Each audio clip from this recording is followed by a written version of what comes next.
You know, how's that song go? Everything is content. Everything is content. Film it if it doesn't happen. Everything is content.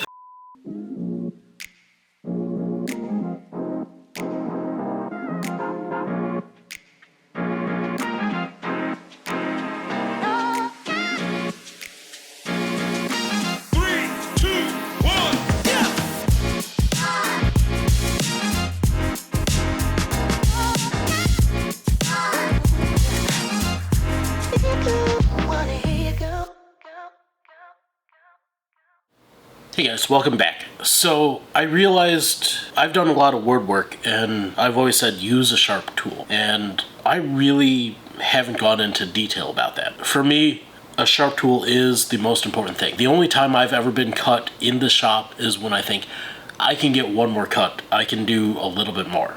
So let's sharpen these, okay? And everything I'm using is in the description below. I primarily use Sharpening stones with a Sharpening base. That's, you know, throughout my professional life. I've used King stones, I've used the Nortons, I've used Crazy Sharp, I've used grinders, I've used the Makita grinder, I have a Tormek. I've used it all.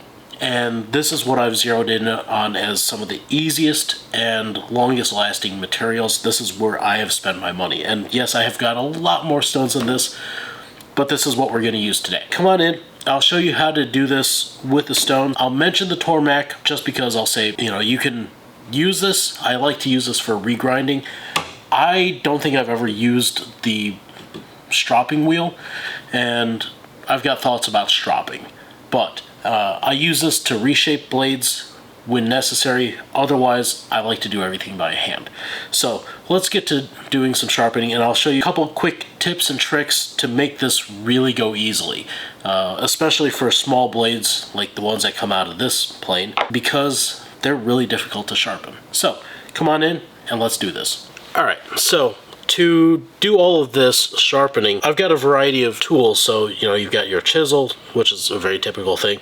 You've got your knife and then a couple planes, and then I pulled this plane because it's very difficult to sharpen because the edge of the blade is so incredibly small. So I've got a couple tips and tricks that'll work for that. First things first, stones. I've used the Arkansas stones, I've used the King stones and the Norton stones and the Crazy Sharp system and a bunch of the others. They work well, but for what I want to do, to me, the most dangerous tool in my shop is not any of the power tools, but it's a dull chisel and thinking I can get one more cut. The worst cuts I've ever gotten was right before I thought I need to sharpen. So don't put off sharpening too long, no matter how bad it is. And by the way, I do have a Tormek system. I use it a lot. This thing is a lifesaver when I need to regrind an edge, but I don't put on the other stone because I don't trust myself in getting everything lined up exactly. Likewise, I don't really use the stropping wheel because I don't believe in stropping. Not like I don't believe in it, like I don't believe in Santa or the Easter Bunny or Columbus, but I don't believe in it in terms of maintaining the edge because it rounds the edge, and I really like a good crisp edge, and the more of a concise angle I can get, the better it is. So this good, this I'm apathetic. So with this, I really like this base. This base does wonders for the stones, not because of this rubber thing, which is great, because all of their stone boxes come with a base as well, along with some grippies, at least on 3 of the 4 feet. But this is a flattening plate, so I can use my coarse, medium, and fine lapping compounds on this over a sheet pan so I don't wash all this gunk down my drain. I use this to flatten my stones to maintain them, to ensure that I've got a good flat blade. That said, whenever I do it in the reverse order that you would think, meaning I start with fine because every time I change up the powders, I'm going to a bigger compound. You don't want to be going the other way, which is counterintuitive, but, you know, if you don't want to leave major scratches on your stones, going from fine down to coarse is the best option. So, that said, we're going to start off with the Sharpening stones. To begin, you can use the 120, 220, and 320, which are really great for re-establishing a bevel. If you don't have a Tormek, they're really, really great for changing the angle, taking out a major chip. again, if you don't have a Tormek, or if you have a strangely shaped blade that doesn't fit onto any of the jigs. So I still use these a lot, not as often because I have a Tormek, but I still use them. So we're going to start with a 1000, and then we're going to move to the 5000, 8000, 15,000, and because I really, really love a good sharp edge, the 30,000. This one is about twice as smooth as my tabletop, yet this actually cuts the metal instead of this, which just dulls it. So this is for me, but at the same time, the longer I can go without sharpening, the better it is, and this helps me extend that time. So let's get sharpening. So we're going to need this, a 1000 grit, and just any old sports bottle will do. These say not to soak it, and I agree. I've had worse results in accelerated stoneware with soaking it, so I just throw a little bit of water onto it. Grab your handy roll of paper towels to dry your fingers and to dry your knife. So first thing I'm going to do is this knife. Now, this knife is still pretty sharp, but it's getting towards the end of its useful life for me. It still shaves without issue, but shaving is a good start for me. I can shave off of a 120 grit stone. All shaving tells you is that the knife has a good point. It doesn't tell you how sharp it actually is. So what I'm going to do, and I'm going to try to do it over here, is I'm going to put my finger here, and then I pick up with my rear fingers kind of in this motion, so that way I'm maintaining the full edge. And I'm going to put more pressure on this finger at the tip than I am on the tail. Now, being that this is a Japanese knife, you can see that it's got a hard center and then softer edges. So you have to really be careful to maintain the pressure at the tip of the blade and the very tip. If you wear it this way, you're going to decrease the angle. So all I need to do to maintain my edge, and that's about it. You can see I've still got a little bit of a shiny spot right here, so I just chase the shiny. That's because I've been using it quite a lot, but if you're really concise and economical with your motions, sharpening doesn't have to be an all-day experience. So there, I've got that removed and flat down to each edge. I don't know if you can see that, but you can see it's flat down to each edge. That's all I need to do. I'm not too terribly worried about removing every single last scratch. So that said, for a small blade like this, which is typically very difficult, and you can see here I still have some of the hollow grind over from there, and I've got a chip in the blade right here. I don't know if you can see that, but trust me, it's there. I can feel it when I use it. A lot of people will want to sharpen in this direction, but the problem is that only gives you this much area to work with. Or if you have an even thinner blade, you have got even less area. So what I like to do is turn it 45 degrees, so that way you're creating a square the size of the blade, at which point you can again make sure that you're holding the tail of the blade up and just do a couple quick passes, making sure you have a good even support. And you can see that blade is now, with the 4 or 5 passes, dead flat out to the edge. And then I'm going to take off the burr on the back. I'm going to go one more time to the front edge, back and forth, and pulling a burr off of the back. And that's all that there is to it. So that's what I'm going to do for the rest of these. For your big hand planes like this, you're going to need a screwdriver to unscrew the iron.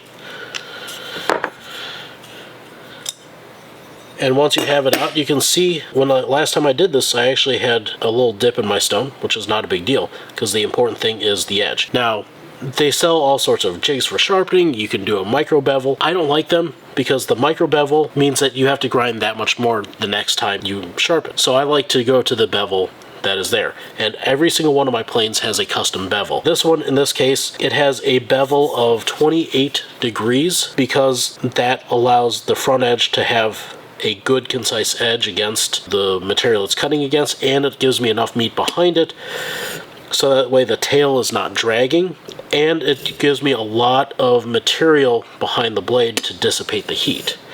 So it's often thought of that the blade gets worn down because of erosion and hardness of the wood, but in reality it's actually losing the micro temper of the edge because of friction, and the water in the wood is boiling away. So the water boils, the acid is created, and then there's an erosion. And yes, there is some validity to, I hit some rock or mineral that dulls the blade. That will accelerate things. But that is far less common than a standard type of wear. So that's all I'm going to have to do to that. Just watch along as I go through the rest of the grits, and it's more or less the same thing. So it's pretty easy to do. It just takes some time. It's kind of annoying, but this is something that I try to do as little as possible, yet I have to make sure that my tools are sharp. So I've invested in the tools that allow me to work the way that I want to work and sharpen as little as I have to sharpen.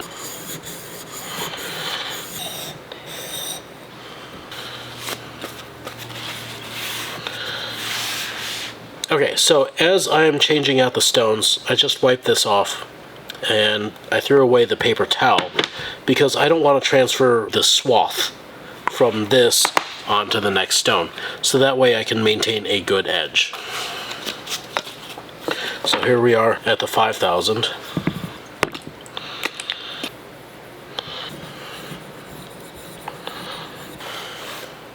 So you can see already there's a grit and appearance change from the 1,000 to the 5,000, and for a lot of people that's good enough, and if that's you, that's fine.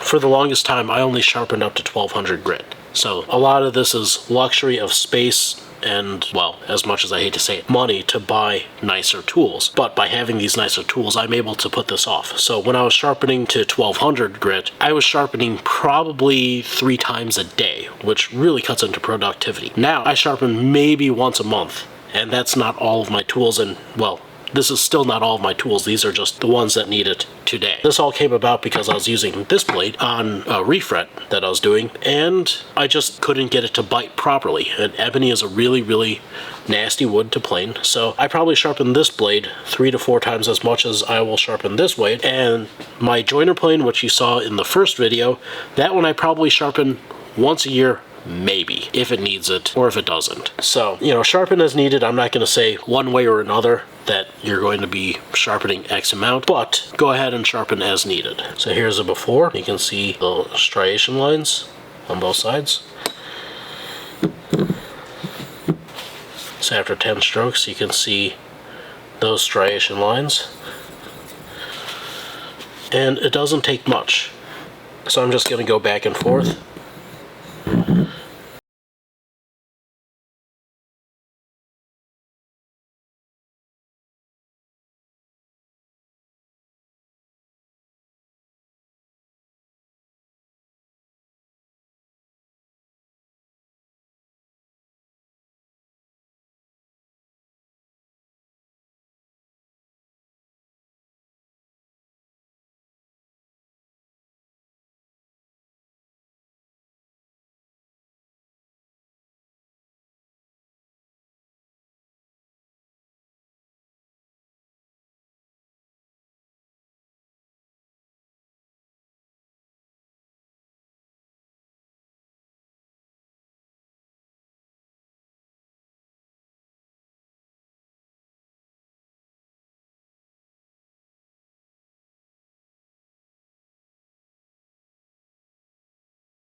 A really high level of mirror finish on this. And again, I'm not worried about this from the hollow grind. In fact, this tells me that I need to take it over to the Tormek and regrind it eventually. But for now, this tells me that this is really, really sharp. So for me, this edge now is exceptionally precious. I'm not going to touch it, and I like this mirror all the way to the edge because that means that I know that I have the sharpest edge possible that I can make.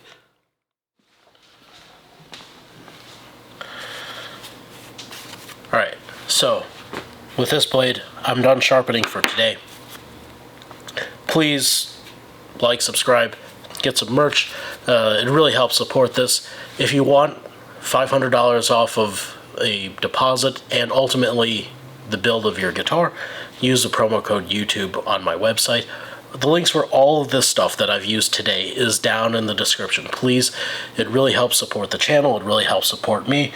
And you know, none of this stuff is cheap, I'm going to admit that, but it saves so much money in time, so that way you spend less time sharpening and more time building. See you next time.